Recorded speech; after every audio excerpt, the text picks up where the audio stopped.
Hi, Keti Kamalani, and welcome to Aloha. Aloha from Aloha. Hawaii.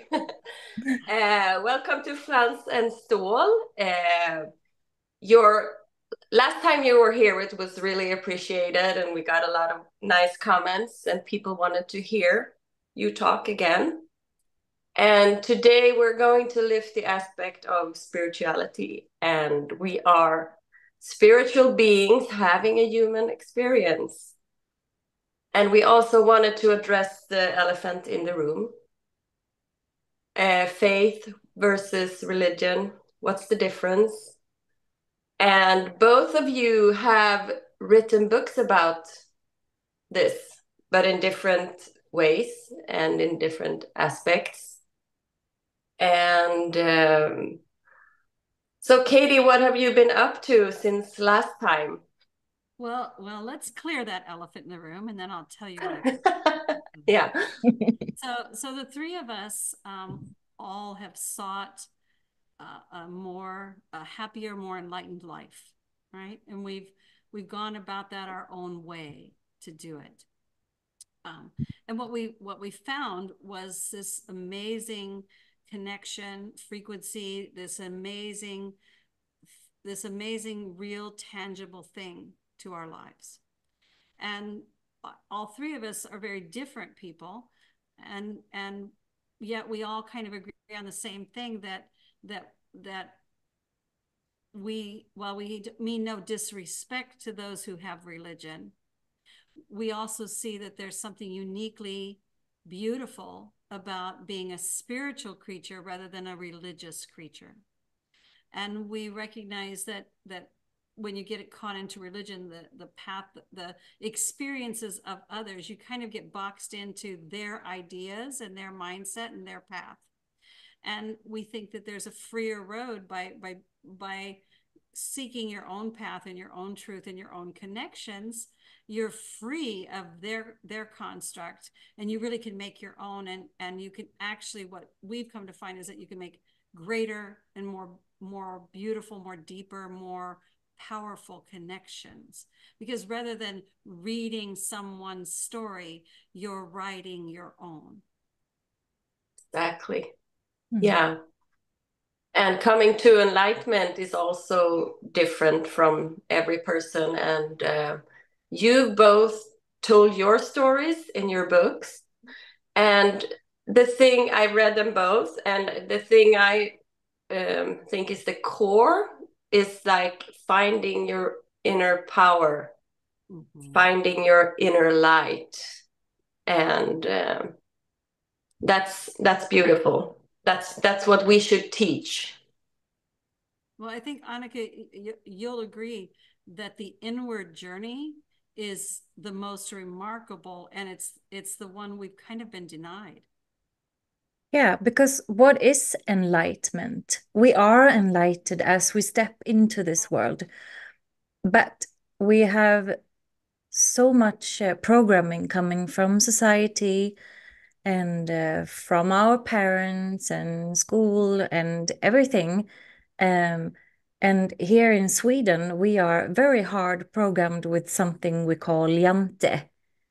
And that program is telling us that you are not good enough, don't trust yourself. And that sits really, really hard in the Swedish people. Do you have something like that where you are at Hawaii? Absolutely.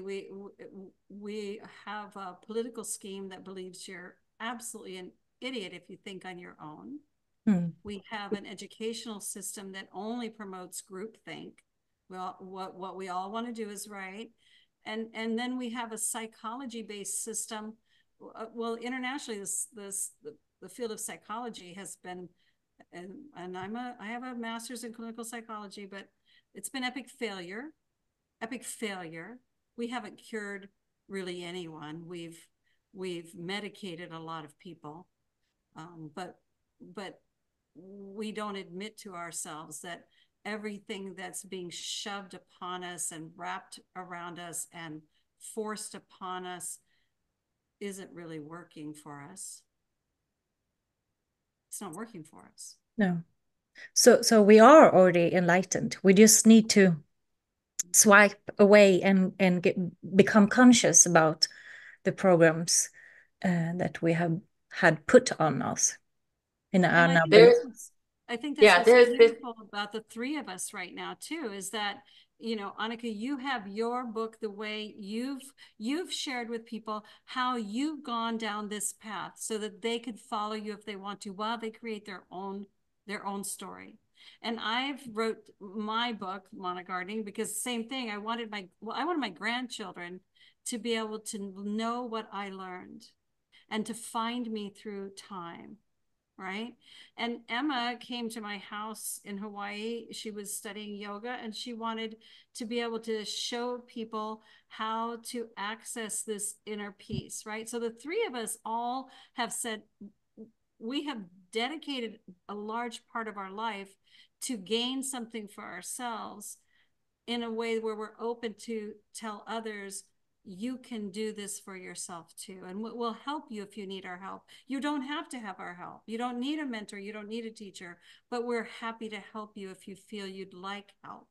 And for some people, they do need it because they've been so heavily indoctrinated. It's like a heavy shell on them. They don't know how to break that shell. And so Yeah. sometimes they just need someone holding their hand saying, yes, you can do it. You know, there's an analogy, you know, you're afraid of falling off the cliff and until someone holds your hand and says, put your foot out, you don't realize it's only a curb. The step you're making is so simple. If you had known, you would have stepped off, you know, the first years of your life, you would have stepped off that path onto the new one, but it seems like such a huge cliff, and it's not. And the three of us can relate that to people and say, we'll take your hand if you need help getting off that curb. It's not that dangerous. We're still alive, thriving. And I can only speak for myself, but I've been so scared a lot of times just jumping, but I've always landed in a better place. So the fear is holding us back, and the fear is telling us not to follow our hearts. And I think there is a nice metaphor of this, like everything comes from within. If you crack an egg from the outside, it will die. But if it's cracked from the inside, there is a new life beginning. And you could go to a healer, but if you're not ready to receive it or work with it, nothing is going to happen. So it's always from within. That's right. That's right. And also people they think they need to do these big changes in life for things to change. But if you compare it to a fairy that just changes the direction a few inches, they will end up somewhere totally different.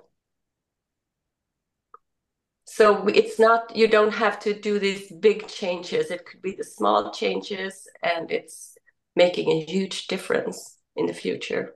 And the fear, I think you hit it right there. We've been placed in a position of fear. We're so afraid to be ostracized and shamed or humiliated or publicly, you know, brought into attention. We're so afraid of those things. We often won't make a step in a direction that's right for us. Yeah. And we just need to learn to let go of that fear, right? And sometimes moving forward, you need to look backwards. And that's what Annica has been writing about in her book. Your book has a chat. It starts out with opening the door. Can you go into that just a little bit? Yeah, I can show it here. Here's the English version, the DNA of the soul, själens DNA in Swedish. And it's about, well, opening the doors is the first chapter in the book. And that's what I really did when I discovered or heard about past lives. There was a TV show here in Sweden. It was over 20 years ago and I saw it, and something shifted because I started to think, have we lived lives before this life? So I started to researching that and ended up uh,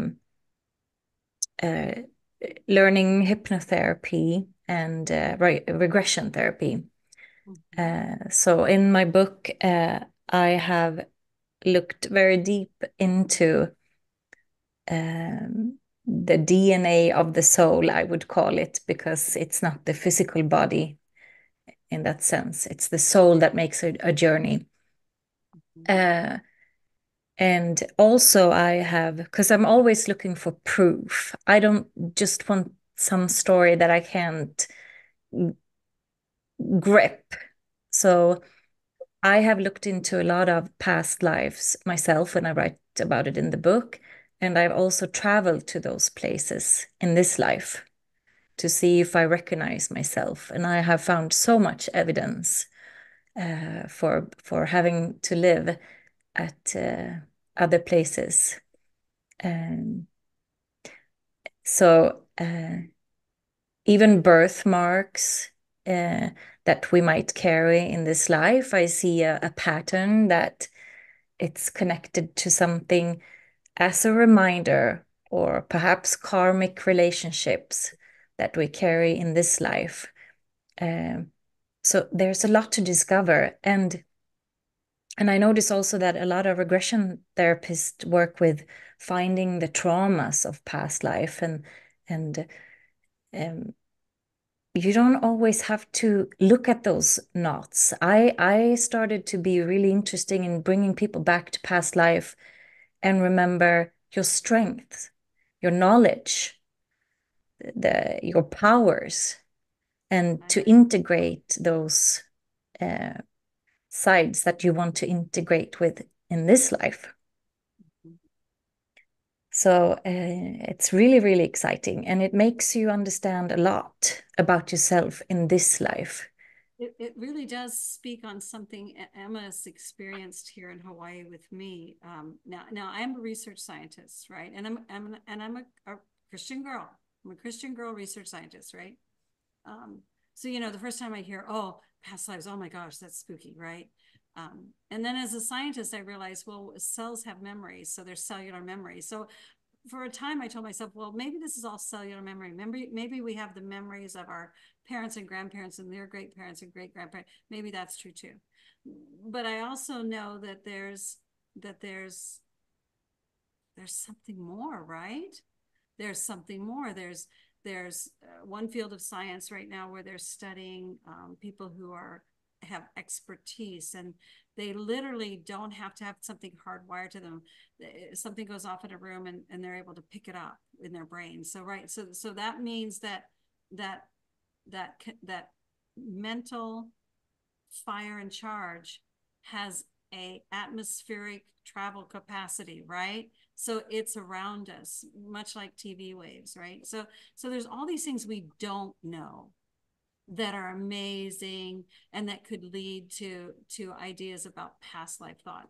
But I also know that Emma and I practiced, and she uses it in her yoga. We practice this type of kind of a Hawaiian style meditation where you openly ask for people that you've lost or people that you haven't connected with. This is not a Ho'oponopono. We'll talk about that too, but later. But it's trying to connect with people you've lost. And in this method, you literally kind of travel down your DNA. It's a way Emma can guide someone to travel down their DNA and look at the memories that come up, right? Or to travel within themselves to reconnect to people they've lost. And Emma, you can speak on it as well. The first time you did it with me, it's sort of shattering, because in a few minutes, you suddenly open up all these memories that are locked inside you that you've somehow experienced. Yes. Whether it be passed down in your DNA from grandparents, whether it be something you've walked past somebody and you've picked up from them, whether it is truly a past life and we get to come back to this life again and again, right? No Mm-hmm. matter what the system is that does it, you have also experienced that moment where suddenly you, in a meditative moment, you Yes. know that what your experience isn't something you've constructed, it's something you're experiencing. Yeah, exactly. It was very clear to me. I saw these clear pictures of myself being there. I saw the people around me. I could feel it. I could sense it. I could smell it. It's really, I'm almost a little touched right now because it was a very powerful moment. And knowing that, because I I know that now, that it works, and I know that I've been places, met people before that also are in this life right now. So, and to connect to that, you can also understand, oh, why do I feel like that for that person? Or why is this place or this city so special to me? And it's just a way of understanding yourself and understanding your feelings or your reactions. And when you do that, it's not you step away from being in the feeling and get stuck in the feeling and just like, okay, I'm just observing why I feel like I do, or why people in this life show up in my life. It's synchronicity. It's not by accident, or it's not. It's just the way it's supposed to be, and people are coming or coming into our lives when they're supposed to come, and they're staying as long as they are supposed to stay. If it's a week, or if it's 3 months, or if it's your whole life, and not to make a big deal out of it, because it's a journey. They might come back, or you're done. You know, Well, it's you started this saying that we're spiritual creatures having a human experience. So, so why would we think that that's limited to a one-time trip? Right. Why would yeah. we think that's only one moment? Why would we not think that that's an amazing, everlasting moment, or moments upon moments, or shared beyond time, right? Mm. I mean, why would we think that that's not limitless? And like they say uh, in the Christian religion, till death do us part in a wedding ceremony. I think that's really missing out a lot. And it's kind of sad in a way. Uh, you wrote in your book about seeking the kingdom. Mm-hmm. Mm-hmm. Well, for so in my path to try to find a more enlightened life, I wanted to be happier. I wanted to hold on to happiness, and I had on paper what everything that you would want to be happy, and yet happiness seemed to be a fleeting thing, right? And so what we found, and this was actually shared to us by a half Hawaiian, half Chinese man, who said, everything in paradise that you seek is already within you. And so, biblically, it's like, seek ye the kingdom of God and all things within, right? And all things will be known unto you.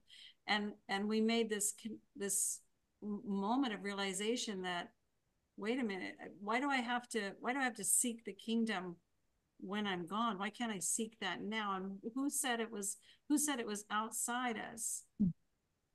And this spiritual leader said it was within us. And so we realized by creating this, so what we did was say, okay, we're going to occupy the conscious mind with trying to envision what our idea of paradise is, and then we're going to put ourselves there and let the subconscious mind enjoy that place. And when we do that in seconds, we feel transformed. And so it was for us, it was the entry point. Like, you're opening the door. This was our opening the door to the kingdom, right? But the kingdom was ours, and we built it ourselves. And we also use the analogy of a garden. You know, you create it like a garden, and then you put yourself there every time you want to feel that enlightenment point again, or you want to embrace that or build upon it. You visualize that again and see yourself there, because that's their entry point, right? And it's all within you. It's all an inward journey. And it's amazing. So when we first did it, this was Dr. Shine and I. We wrote our book Monogardening together, Dr. Shine and I, and we specifically said we were not going to talk on anything religious. This book was not going to cover anything religious. She's a kind of an agnostic, married to a Jewish man at the time. I'm a Christian girl married to a man who was raised Mormon. I mean, religion is not something the four of us can have a discussion on, right? So we were not going to cover it. But what happened when we dropped ourselves into this idea of what heaven looked like to us, and we envisioned ourselves there, and we started to feel that experience, it was amazingly spiritual on its own. There was this spiritual connection that was instantaneously, that we didn't try to create. And at first it caught us so off our guard, because we were like, oh my gosh, are we creating this? Oh my God, are we making this up? Oh my gosh, are we doing this to ourselves? We really had to check ourselves. And we're like, no, there's something powerful. There's a stream of conscious energy within us that we have turned off. And once you go inward and you turn that back on, it's limitless. And it's this most amazing, beautiful thing. There was no way to leave spiritual connection out, because it was a totally spiritual connection, right? Once you tapped into it, you can't leave it. You can't ignore it. Yeah, that's what the three of us have found too. Once you've tapped in, you're never going to tap out, because there's nothing outside as great as these moments you have within. There's nothing as powerful anybody else could teach you or bring to the table as what you can experience by taking a moment to turn inward. How we do it becomes different manifestations, right? I teach people to envision a garden, and I teach them ways to drop themselves into that, and things that they can do within that to better their connections and to build upon it. You, Emma, you teach yoga, and you take them through a meditation where they can experience past lives or reconnect with people they've lost. And I know, Annica, your teachings do very similar things. Can you tell me a little bit more about how you approach it? I'm always I always find it important that everyone is unique, and just like you talked about, it's within you, not without you or outside of you. And now when you spoke about it too, it's so clear that that's a programming put on us as well, that seek outside of you. The happiness, the strength, everything is outside of you. They have programmed us to, and that becomes really clear too, because a lot of people that might have a lot of money and a lot of success, they are still not happy within. So yeah, so whatever I'm teaching, I'm always looking to guide that person to find their way. Always. Like yesterday, I had a course in dowsing rods. Mm-hmm. And the same thing there. I could teach them the traditional way of using dowsing rods. But I'm always looking to every person, what is their way or their strength with using them? And that's always unique. So I'm just trying to point them a little bit to find their own way, not to teach them a traditional set way of. Right. And I think that's what's amazing about the three of us, is we agree that we're not gurus. We're not even really teachers. We're not really instructors. We're open hearts that want everyone around us to to turn inward and take their own journey.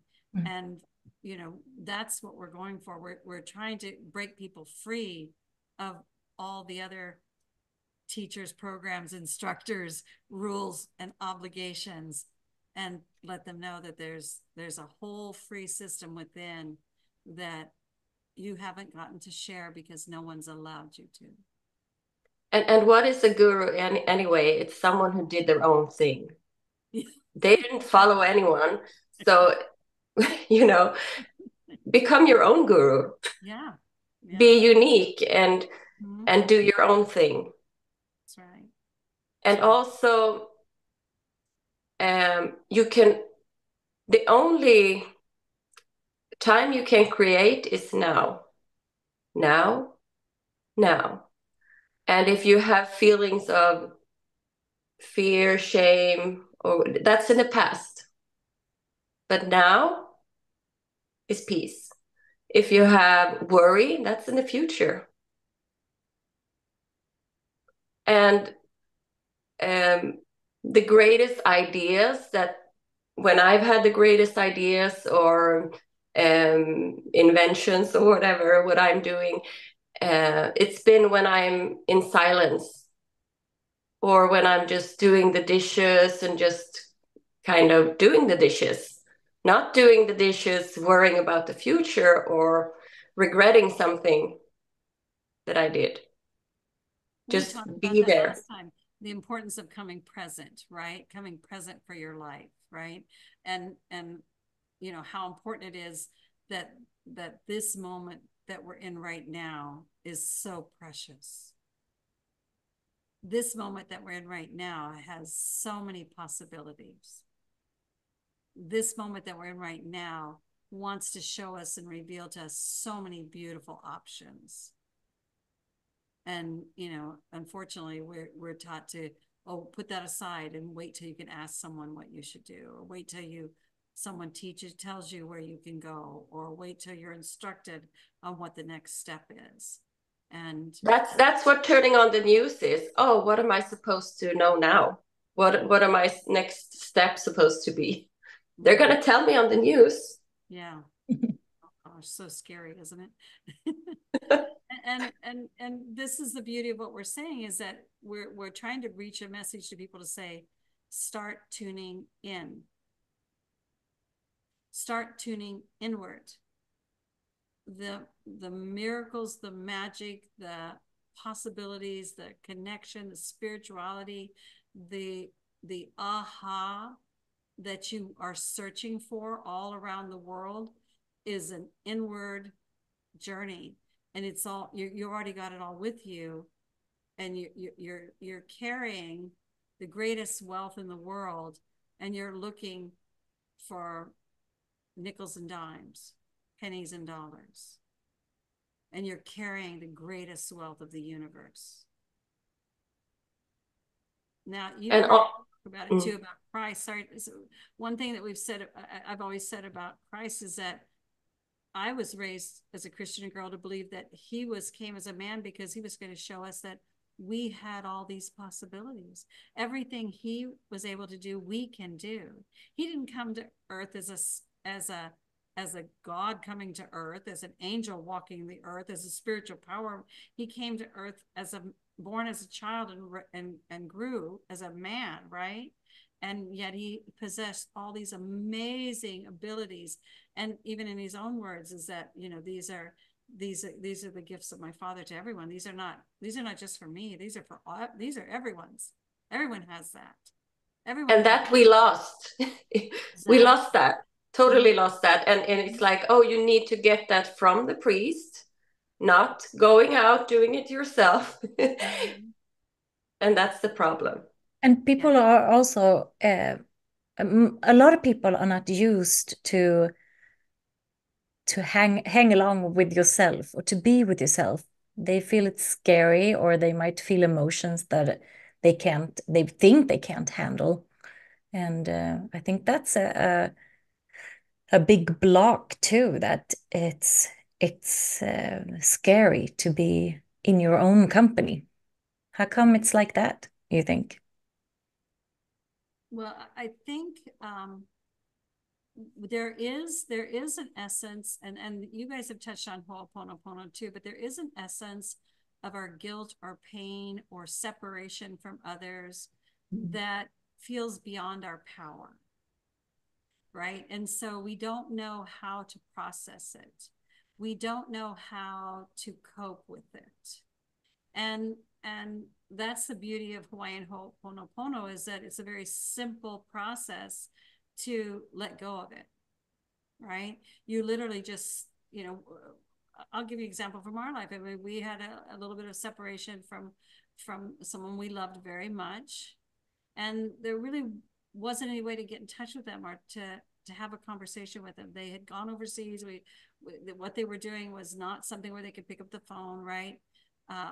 And we felt pain for that. And so my husband and I went outside, and we literally went through Ho'oponopono.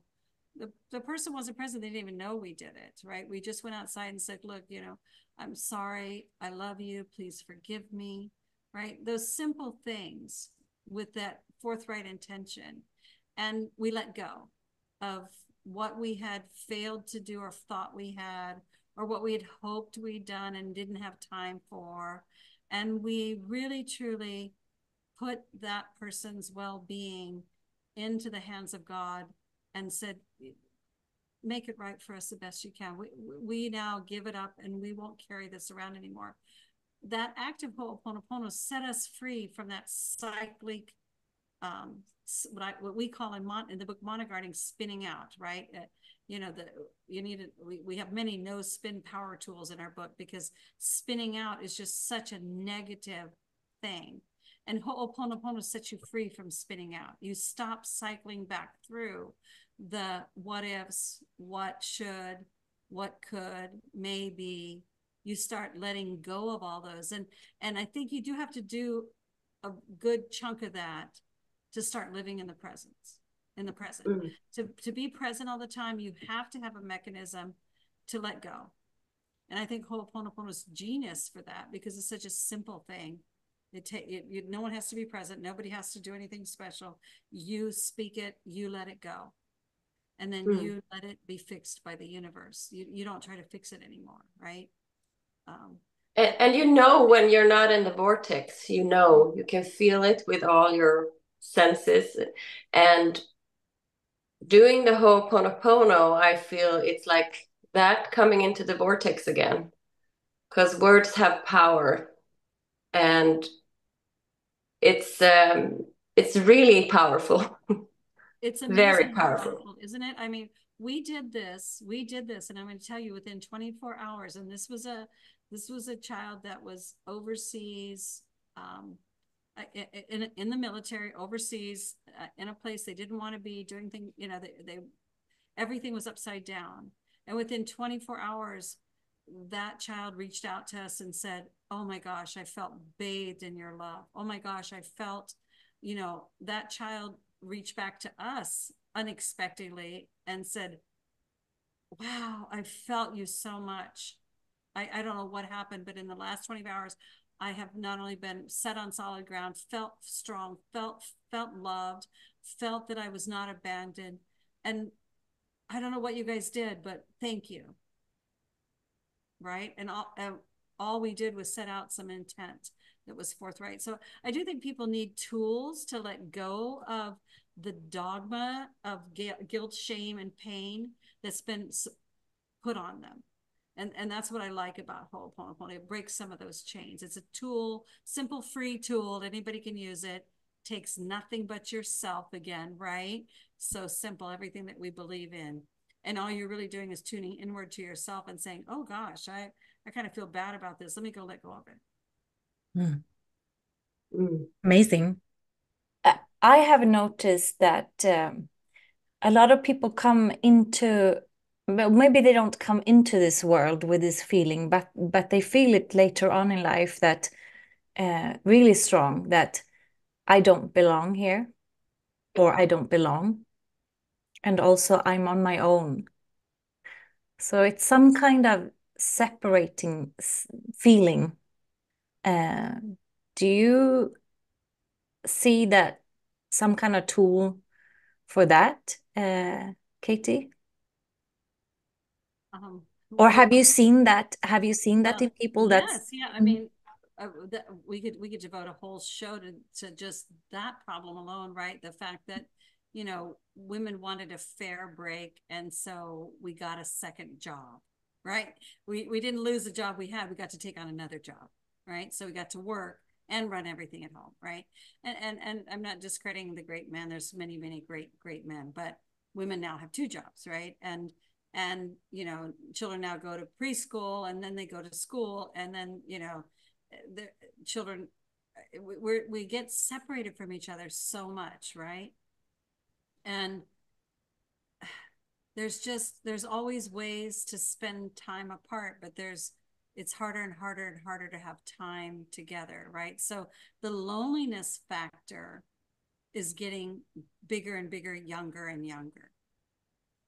And of course, you know, the media in the world paints a picture of happiness is this, chase that, chase this, chase that. And it doesn't matter what you chase, you know, that things are not going to make you happy.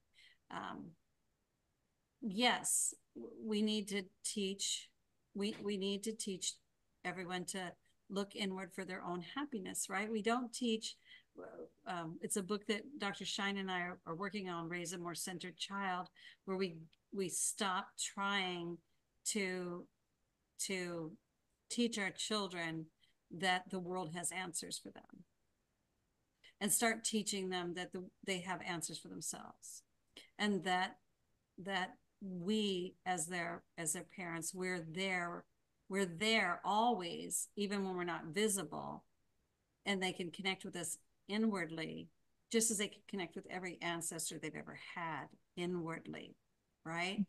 And they can connect with a spiritual connection, you know, if you're faith-based, inwardly, right? Once they tap into that inner power and energy that the three of us have felt, you know it's real. There's no denying that there isn't something beautiful in this river of energy, frequency, this power that we're tapping into.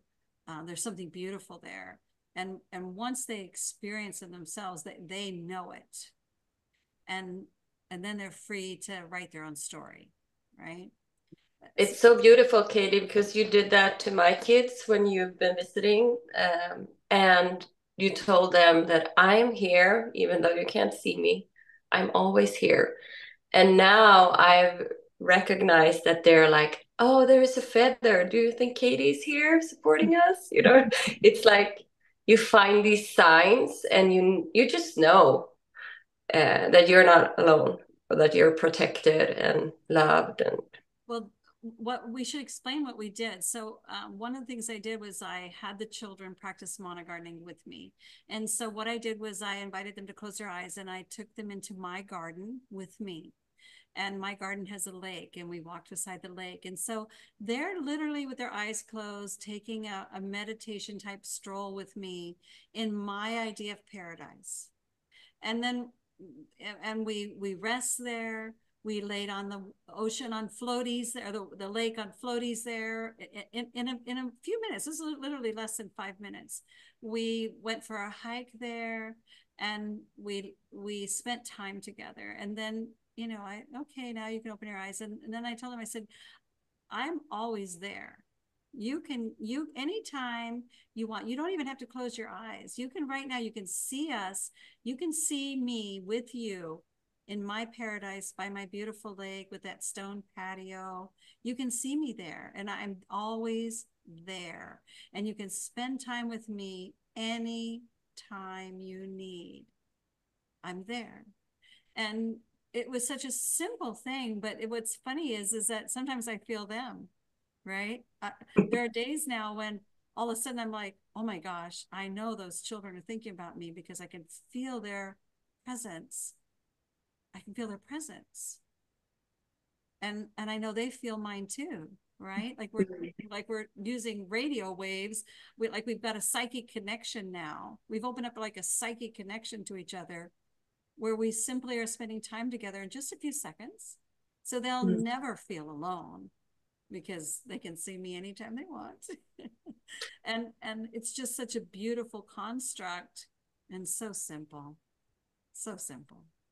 And I've had this with both of you where you just like text me at the right time, or where I text you at the right time and like, oh, how did you know? No, it's it's another kind of connection.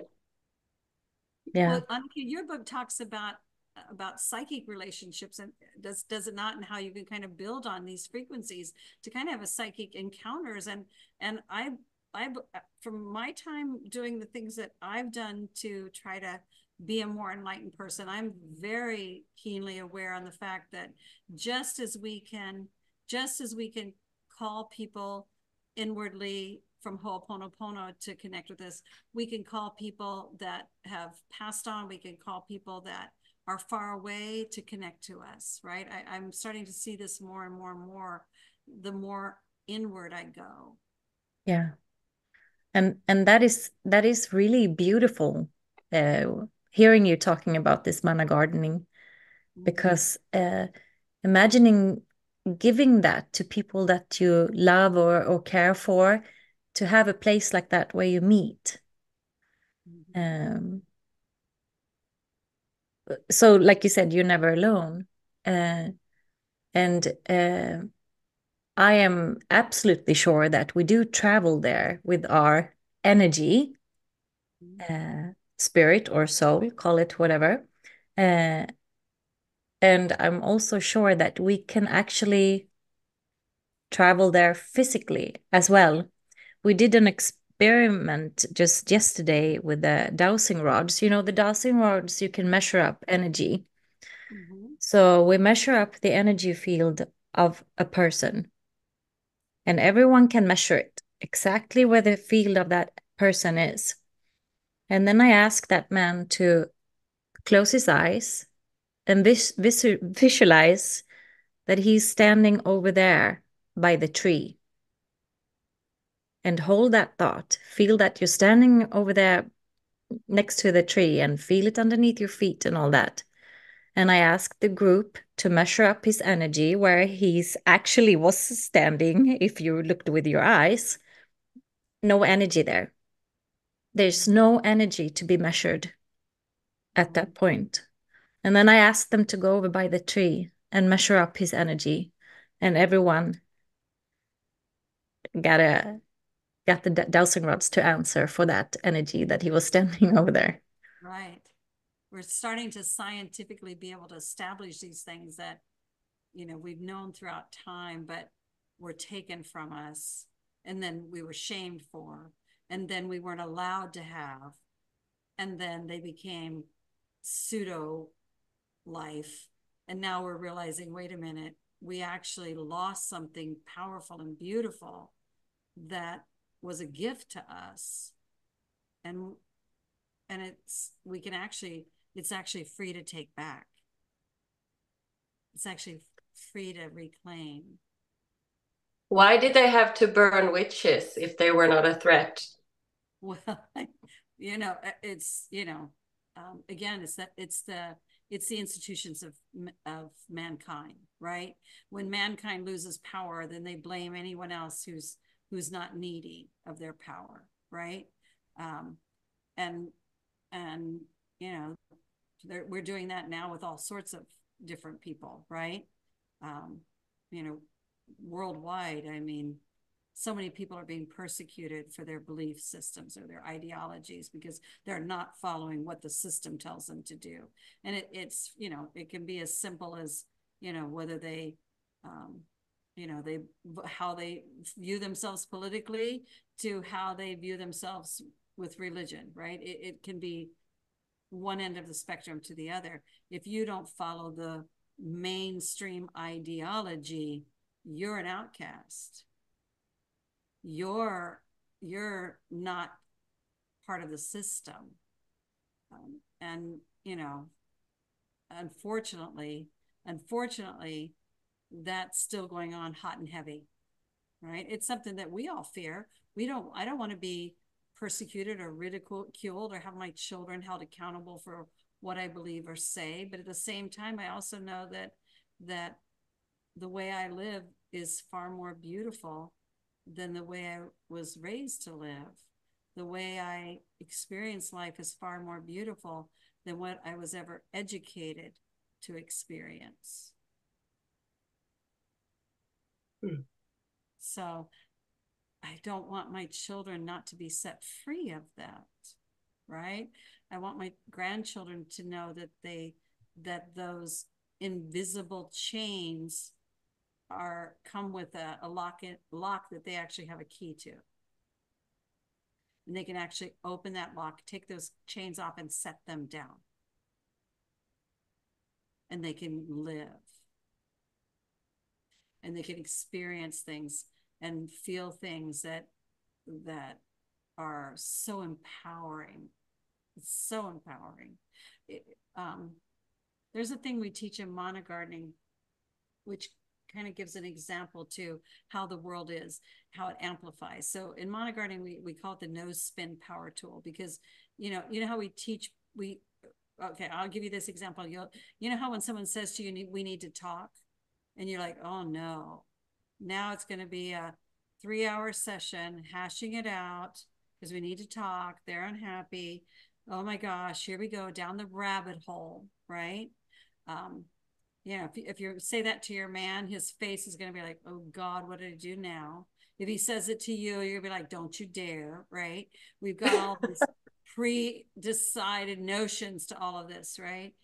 Because we've been taught to amplify our animosity and our angst and our stress. We've been taught to amplify it, make it bigger and bigger and bigger. And in the no spin power tool, what we teach is that before you come to someone with a problem, you have to be able to state that problem in 5 words or less. And before you come to them with the problem, you not only have to be able to state it in 5 words or less, you have to have a solution that's easily achievable for them in 5 words or less. Could you give an example? Well, I can give an example. So we were building a house, and we were framing in underneath, and we had a car parked there.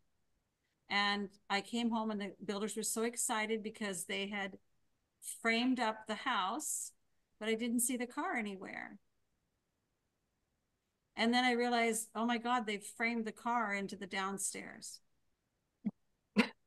Now that in my normal world would be a huge, huge, undeniably angry blow up moment, right? But I have a responsibility to reduce it and make it as small as possible and make it a manageable solution. So, instead I said, everybody stop. Okay. I said, okay. I said, okay. The car is still inside. Take the wall down, please. And off I walked. And they, boom, got to work. And I've never seen anybody take a wall down, move a car out, and put a wall back up as fast. And they went home, all of them, feeling good. They didn't feel like they were beat up and abused, or like they had made the most stupid, ignorant thing in life, right? The energy around this whole project and my life and my whole rest of the day wasn't shattered or ruined, because it was suddenly something very small and manageable, right? What could have been a huge debacle was something very, very simple. And why I'm giving you that example is that, what happens is that we keep teaching each other, and we keep being taught to make it bigger and bigger and harder and larger until it's unbearable. And we have no solutions. And we're taught to hash it out and go around and go circles with no solutions. And the solutions that we do cough up aren't even achievable. And if they are achievable, they're an insurmountable task. And what do? We all ruined our present. Oh, we do that a lot. We lost We're everything. experts at ruining the present. That's right. we're experts at losing the present. And, you know, this is what religiosity, this is what political, this is what media, this is what all of these, you know, corporate money munching machines are placing on us. Is Stress. spin stress, make it bigger, it's worse, and even in school, I mean, where are kids taught, okay, you're upset, but get your problem down into one sentence and tell me how to fix it, and then tell me when you're ready to fix, when I know you know how to fix it, tell me the problem and tell me how to fix it, right? If we did that with children young, they wouldn't feel alone at all, because there wouldn't be any drama or fight or big to do, right? Or competition. Or competition or animosity or game playing. We get rid of all of that. And they would learn how to communicate the problem and solution in a very easy way, not a bunch of feelings and and all they had to do was go inward. Mm. All they had to do was go inward and reduce their emotional anxiety. They had to go inward and look for solutions. So this is part of teaching, you know, raising a more centered child. Okay, now this is the problem you have. Now you find one sentence to explain it, and you find one sentence to fix it. And you go inward and you work on that. Now that's your responsibility. Now I'm here to help you. I'll help you make it smaller. Maybe the first time you make it 3 sentences. Let's see if we can reduce it smaller. Okay, let's see if we can make it smaller. And pretty soon their problems are really small and they're easy fix. And they're not compounded and life altering and draining. And you raise their self-esteem. And I think maybe like 95% are not doing what they're supposed to do because of the school. They're not doing what they came here to do, or what they came here to create. I know you've heard of this. There's studies about how all 5-year-olds are gifted in talent. All children before 5 years of age are gifted in talent. They're almost all children are in the 90 percentile and above on gifted and talented scores until they go to school. And by the end of the first year of school, I think it's less than 5% are gifted and talented anymore. They don't meet the marks. So we've put them in a system that has taken that from them. And if you ever ask a child, speaking about past lives, if you ever ask a child that is that young of age, they have the answer like that. You can ask them anything. Where were you before you came here? They have the answer. Did you choose me as a mom? They have the answer. It's really exciting to ask children questions, but what we usually do is we never ask them anything. We give them answers all the time.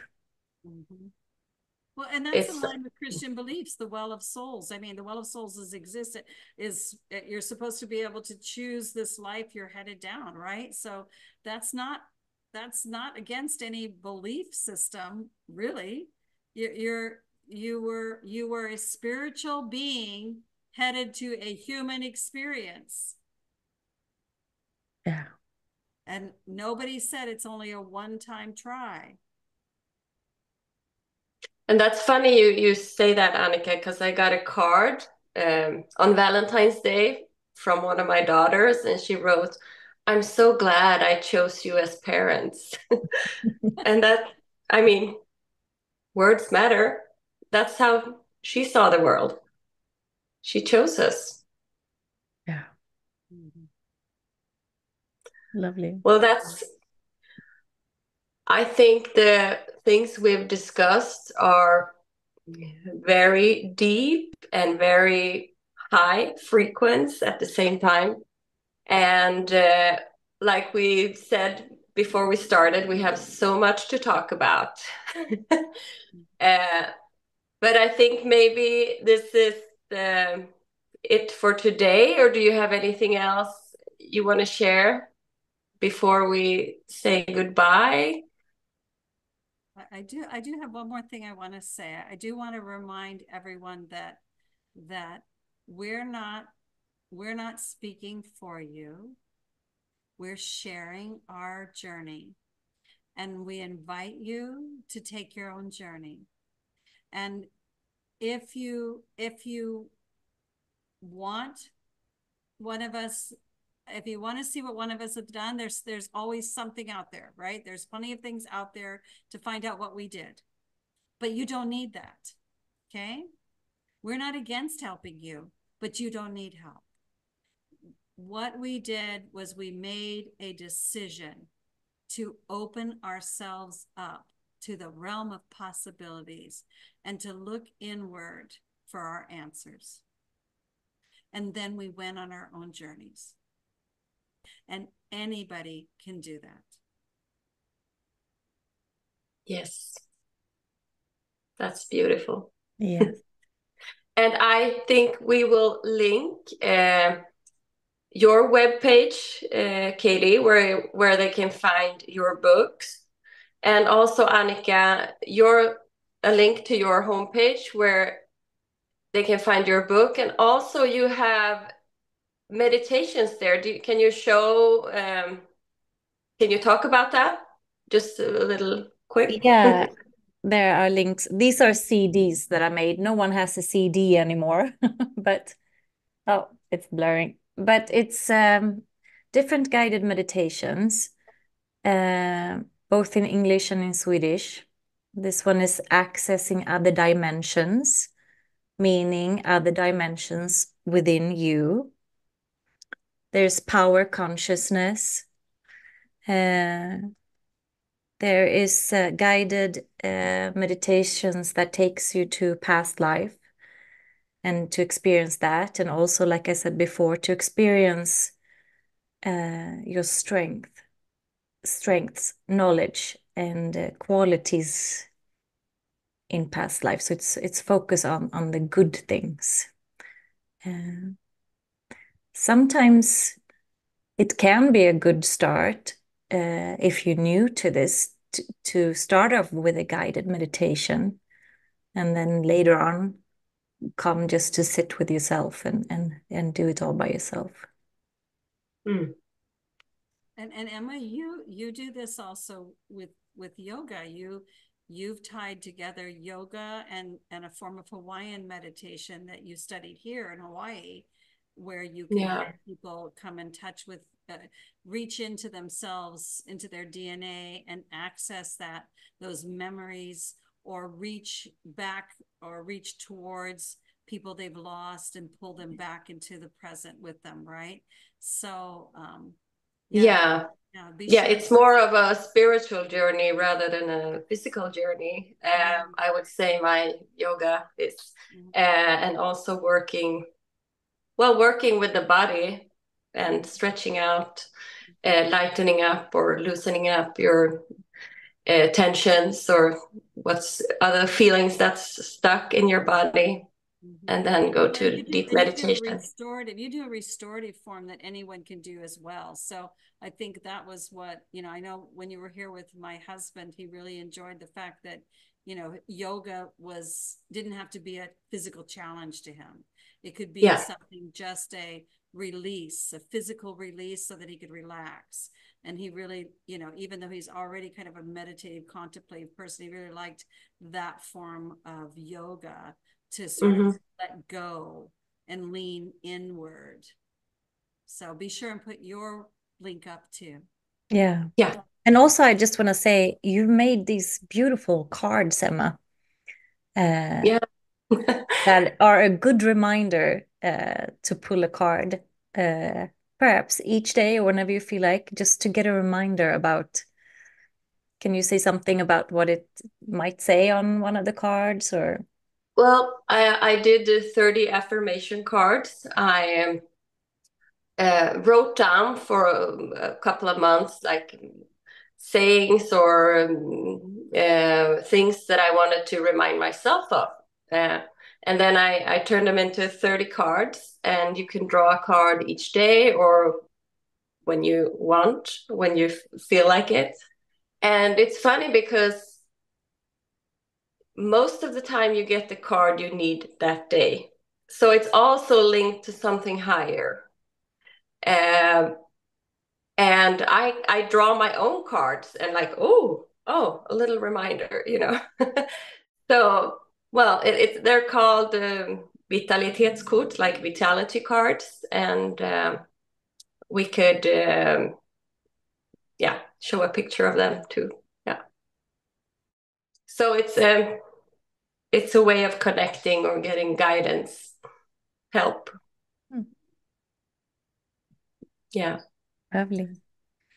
Thank you so much, Katie, Thank for you. Yes.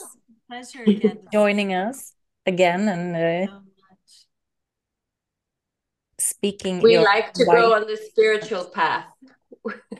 Spiritual connections are real, and they're waiting to be part of your life. You just have to go in, open up your inner heart, your inner doors, seek that inner kingdom, and then go play and go and enjoy, because it's, as we all know, it's there, it's real, And it's waiting and it's to be tapped in, turned on. Mm. mm-hmm. Yeah. Yeah. Well, have a good day, everyone, and thank you for listening. And write in the comments what you think or if you have any questions, and we'll see you soon. Aloha, everybody. Aloha. Aloha.